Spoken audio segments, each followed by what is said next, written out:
Well, it looks like we're at that turning point. After a stretch of dry weather, it's time to turn that storm cycle back to a wetter and snowier forecast for us. Now, this is what Lake Berryessa looked like at the beginning of the season when things were really in dire straits with our drought. Almost the entire state covered in either exceptional or extreme drought. Then we got those big gains in October and December. You can see how the lake coming up ever so slightly, not quite to the glory hole here, but we sure thank Sharon for sending us both of those pictures and then kind of doing the work for us here. This is where the water line is right now. This is where it was on October 14th of last year. We had a promising start, but now things have kind of flattened out. Still plenty of snowpack up in this year. This is the great looking view out at NORTHSTAR over the lake there. There's snow in the background.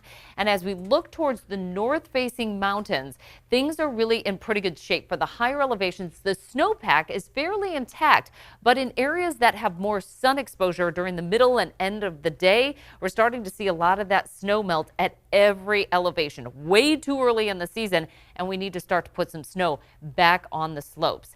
As far as our averages, though, we're still looking good throughout the state. We're at about 100 to slightly over 100% of average. But again, January, February are two wettest and snowiest months. We need to start to turn things around here. Our rainfall still looking good as well. We're about 8 inches to slightly over 16.5 inches throughout Northern California, which happens to be where our biggest reservoirs are as well. That's going to put us about 1.5 inches to about 6.5 inches ahead of where we should be at this point in the season.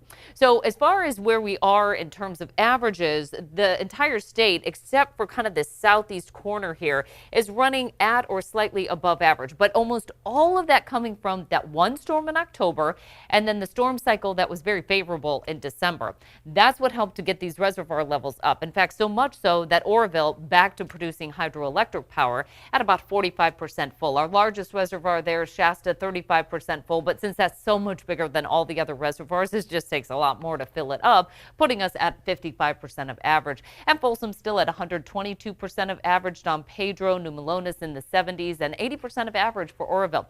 We've made big improvements. That's kind of the good part of this story moving through our winter season. This is what the state looked like at the beginning of the water year. This is where we are right now. Only 1.4% of the state is in extreme drought, and no part of the state is in exceptional drought. But again, February is starting to turn into the critical point because last week, this is what the state looked like for the drought monitor, and we've made absolutely no gains, primarily because we're in a 25-plus day stretch of no significant rainfall. At the beginning of the month, it looked like we were in a pretty good place to come out of this water year at about average conditions. You can see most of the state covered in blue right here, again, largely from those storms that we saw in October and December. But now, we're not doing so well. To really dig out of the drought, it's going to take more than normal, though.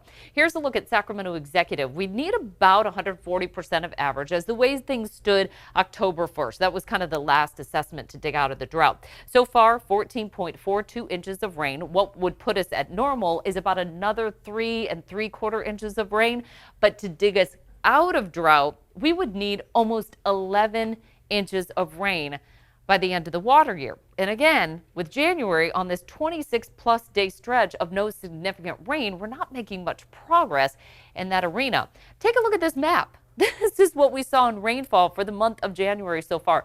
5/100ths of an inch of rain on January 7th. That is not significant rain. That is like a drop in the bucket, if anything. So now this is what the state looks like for January. No big storms, putting us well below average. Some places haven't even seen any rain. If that will be the case by the end of the month, it could be one of the driest Januaries on record. And it's been this winter whiplash. We just never know what to expect at this point. We had October with nearly 7 inches of rain, December nearly 7 inches of rain, and here we are in January. And the way things are playing out right now, it's kind of looking dry here heading into the start of February. Could get this storm coming in. It looks like right now into our end of January forecast on the 31st. This has been kind of flip-flopping, though, kind of going between starting on Monday, January 31st, and then starting February 1st. So it's kind of iffy whether we'll be able to squeeze that out in January and not get one of the top driest